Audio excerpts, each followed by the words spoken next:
The most important thing about maintaining a building is planning ahead. Too often that the work is being undertaken purely down to budgetary reasons.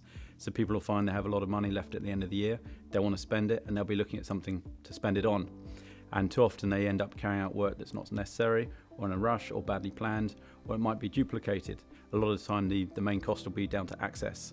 So if you're putting up a scaffolding once, using it for working on the roof, and then putting up a second year, because you haven't planned ahead, you're wasting a lot of money. At Somerset House, we've obviously cleaned the facade, but at the same time, there's the restoration work and also the decoration of the windows, looking at the slate roofs, the asphalt, the lead work, and even the pigeon protection. Normally what we do is we'll take our team in, we'll clean the building.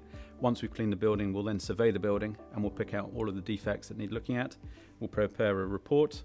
And then it's up to the client really to decide what they want to spend the money on and what their priorities are. We carry out all elements of facade restoration work. So we directly employ stonemasons, painters and restorers. So we're not just there to clean the building. We are a full service company that's looking to restore all of the outside of your building.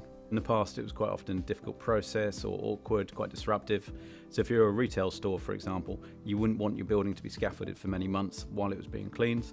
And now we've made cleaning so easy, and we started cleaning so many buildings that the neighbours see their buildings being cleaned and they want to have a building clean as well. And as much as anything, that's driving the cleaning of buildings forward. No one else does anything like it. Basically, the options are you scaffold your building and clean it, or you use us, and it's pretty much simple as that. Our system works from an enclosed cabin, pretty much like a porter cabin that's mounted on the end of a hydraulic boom. The porter cabin is entirely enclosed. We work from within the cabin, and the cabin is actually a big extraction unit. So as we clean the building using very fine powders, much akin to mineral talc, we then extract those powders into the machine, we capture the dust and dispose of it safely. And because the work environment is completely self-contained, everything's extracted within the cabin. And at the end of the job, there's no mess, there's no disruption, it's very clean and safe, and we take everything away with us. I think the amazing thing is that during the clean, it's an incredible feeling and very emotional working on some of these buildings that I never imagined I'd get to work on.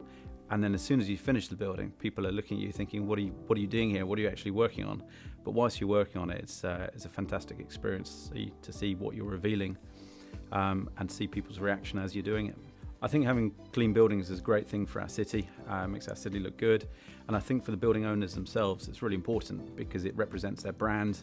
And certainly when a lot of people come to sell their buildings, they're looking to have them cleaned so that landmark buildings appeal properly to the buyers, and the buyers who are looking at them want to own them. Generally, we're working at the higher end of the market. Most of the buildings that we work on are landmarks or historic buildings, and to that extent it's important that we have the best kit and very well trained staff. I've had so many clients turn up at the end of a project and they just can't believe how quickly and with such minimal disruption we've carried out the works.